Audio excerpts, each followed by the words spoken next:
Hello दोस्तों, मैं सौरभ आप सभी का स्वागत करते हैं अपने यूट्यूब चैनल आरआरबी माहौल पे। तो दोस्तों, आप सभी को पता है कि आरआरबी एनटीपीसी ग्रेजुएट 2024 के final result category number 1, 2 and 3 के आउट कर दिए गए 7 मई को। तो 7 मई को रिजल्ट आता है और सबसे पहला जोन जो है वो आपका रांची जोन है, जहां की डीवी की शेड्यूल आउट होती है। और ये जो है आपकी 19 मई से डीवी हो रहा है। तो कल से आपके डीवी स्टार्ट हो रहे हैं रांची जोन से। डॉक्यूमेंट वेरिफिकेशन, क्या क्या आपको नेसेसरी है डॉक्यूमेंट, उसकी भी बात करेंगे। और साथ ही साथ इस वीडियो से मैं एक बार फिर से सभी से हम्बल रिक्वेस्ट करना चाहता हूं, जो भी सेलेक्ट हो चुके हैं उन सारे कैंडिडेट से, अगर आप चैनल पे पहली बार होगे तो चैनल को जरूर सब्सक्राइब करना। टेलीग्राम से नहीं जुड़े तो लिंक आपको डिस्क्रिप्शन में, जुड़ जाना। वीडियो अच्छी लगी लाइक शेयर हाइप जरूर करना। जैसा कि आपको मैं बता दूं, यहाँ पे जो आरआरबी एनटीपीसी 2024 के CN05/2024 का डीबी मेडिकल शेड्यूल जो है वो कुछ इस तरह से है। रांची जोन की बात करूं, अभी तक 11 जोन का आउट हो चुका है, ठीक है। रांची जोन की बात करूं तो 19 मई से लेके 1 जून तक आपके क्या होंगे, डीबी होंगे, डीबी और मेडिकल। भुवनेश्वर जोन की बात करूं तो 25 मई से लेके 11 जून तक होंगे। प्रयागराज जोन की बात करूं तो यहाँ पर अगर आप देखोगे प्रयागराज जोन का, तो आपके पास 25 मई से लेके 8 जून तक होगा। भोपाल जोन की बात करूं तो यहाँ पर 1 जून से लेके 4 जून तक होगा। बेंगलोर जोन की बात करूं तो 25 मई से लेके 4 जून तक होगा। चेन्नई की बात करूं तो 1 से 3 जून के बीच में होगा। मालदा की बात करूं तो 26 से 4 जून के बीच में होगा। अजमेर की बात करूं तो 25 मई से 26 मई के बीच में होगा। गुवाहाटी की बात करूं तो 1 जून से लेकर 11 जून तक होगा। त्रिवेंद्रपुरम की बात करूं तो यहाँ पर 25 मई से लेके 4 जून तक होगा। और कोलकाता आज ही यहाँ पर आउट हुआ है डीबी मेडिकल, तो वो 29 मई से लेके 8 अगस्त तक आउट होगा। अब आप सभी के मन में ये डाउट है कि टाइपिंग फिर कब आएगा, टाइपिंग का जो है उसका रिजल्ट कब आएगा। तो देखो, इसके बारे में मैं पता लगा रहा हूँ, जैसे ही कुछ चीजें पता चले तो मैं आपको बताऊंगा, हालांकि अभी कुछ भी पता नहीं है, ठीक है। तो देखो, सबसे पहले मैं आप सभी जितने भी सिलेक्टेड कैंडिडेट हो, मैं सभी से रिक्वेस्ट करना चाहूंगा, जैसे कि मैं आपको बताऊं कि एसएससी सीजीएल, ठीक है, एसएससी सीजीएल,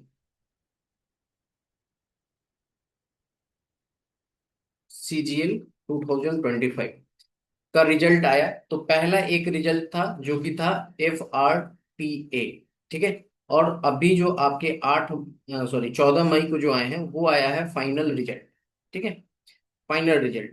आप सभी ने देखा होगा कि जो FRTA आया उसमें कुछ बच्चों, मतलब जितनी सीट थी उतनी सिलेक्शन हुए।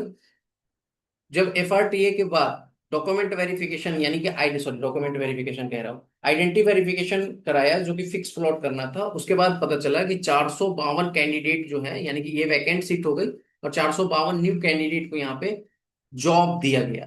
तो मैं आप सभी से, जितने भी सिलेक्टेड कैंडिडेट हो एसएससी सीजीएल के थ्रू, और आप, क्योंकि मुझे पता है कि कॉमन बच्चे होते हैं, जॉब तो सबको चाहिए। तो यहाँ पे अगर आपने आरआरबी एनटीपीसी का एग्जाम दिया है तो कल से डीबीए स्टार्ट हो रही है, यानी कल रांची जून का स्टार्ट हो रहा है। तो कल से आप देखो, एक 19 मई से स्टार्ट हो रहा है, एक 25 से हो रहा है, 25 से हो रहा है, 1 जून से, 25 से, 26 से, 25 से, 1 जून से, 25 से 29 से, यानी कि मई में ही है सारे शेड्यूल। तो आप सभी सिलेक्टेड कैंडिडेट से जिनको सीजीएल के थ्रू जॉब मिल चुका है, अगर आपका जॉब हो चुका है तो इस डीवी को स्किप कीजिए, मेडिकल को स्किप कीजिए। रेल देखो, एसएससी में क्या है कि एसएससी में पैनल लिस्ट नहीं है, वेटिंग लिस्ट नहीं है। रेलवे में पैनल लिस्ट है।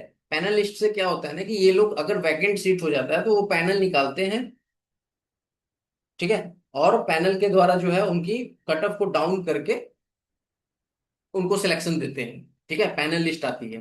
तो ऐसे में अगर आप सिलेक्टेड हो चुके हो सीजीएल के थ्रू या कहीं पे भी, आप, बहुत सारे एग्जाम्स होते हैं, स्टेट्स एग्जाम होते हैं, कहीं पे भी जो आपके लिए अच्छा वो जॉब हो, अगर आप ज्वाइन, सॉरी, आपका अगर रिजल्ट आ चुका है तो आप इस डीवी और मेडिकल को प्लीज स्किप कर दीजिए, ठीक है।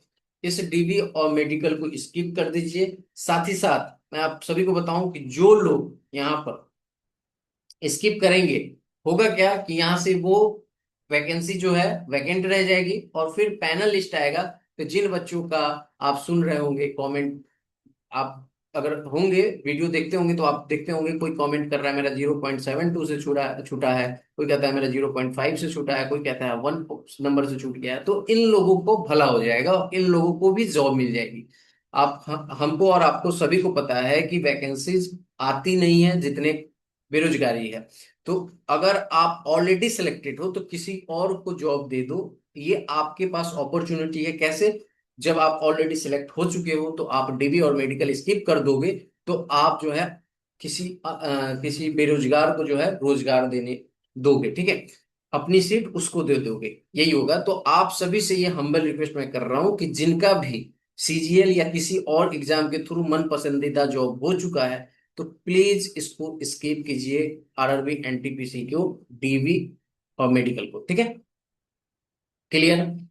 अब बात करते हैं कि डीवी और मेडिकल में क्या क्या चाहिए। तो आप देखो यहाँ पे सारा लिस्ट यहाँ पे दिखा दिया गया है।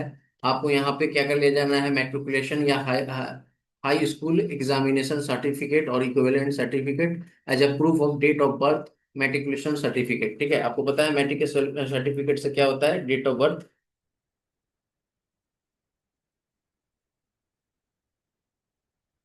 ठीक है।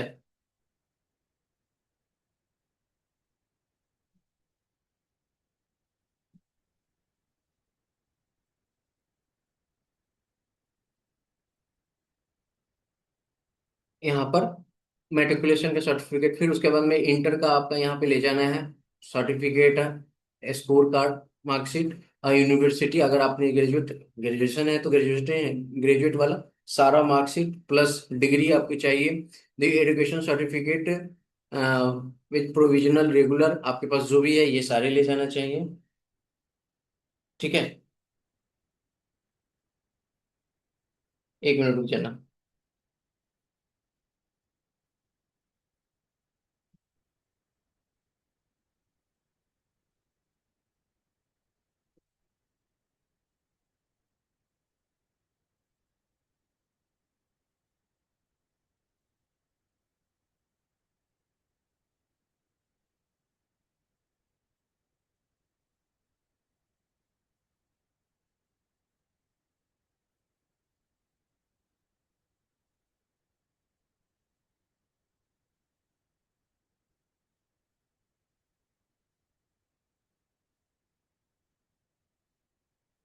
तो यहाँ पे आपको ये सारे डॉक्यूमेंट आपको ले जाने चाहिए, ठीक है।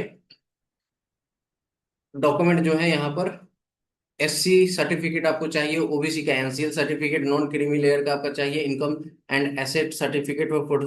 आपका अगर ईडब्ल्यूएस है तो ईडब्ल्यूएस में देखो क्या होता है कि देखा जाता है आपका financial year and valid year, ठीक है, एफवाई एंड वीवाई, ठीक है। अब यहाँ पे आप देखोगे तो इसके बाद आपके ओरिजिनल डिस्चार्ज सर्टिफिकेट ये चाहिए, एनओसी चाहिए, ठीक है।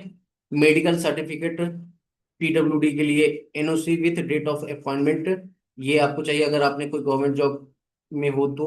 Gazetted notification, any legal document in case of formal changes of name, अगर आपका कोई नेम चेंज है तो देखो अगर किसी का कुछ डॉक्यूमेंट में मिसिंग है, कोई भी नाम हो तो वो एफिडेविट बनवाना पड़ेगा आपको, ठीक है। जे एंड के का डोमिसाइल सर्टिफिकेट चाहिए अब अगर आप जे एंड के से हो तो, ठीक है। उसके बाद में यहाँ पे 6 पासपोर्ट साइज रिसेंट फोटो चाहिए जो 3 मंथ से पुराना नहीं होना चाहिए। Upper portion of the call letter CBT ये चाहिए, photo copy of both Aadhaar card, ठीक है। यहाँ पे लिखा गया है, यहाँ पे लिखा गया है क्या, जस्ट वेट,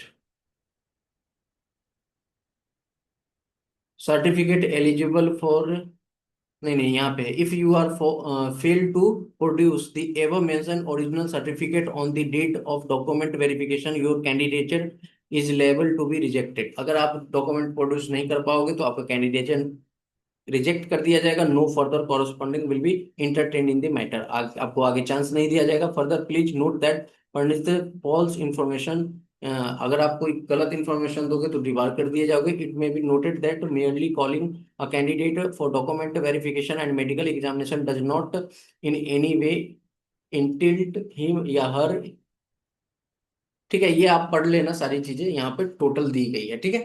तो ये आपकी डॉक्यूमेंट के रिगार्डिंग है, ये तो आपको पता ही होगा क्या क्या डॉक्यूमेंट लेके जाना है।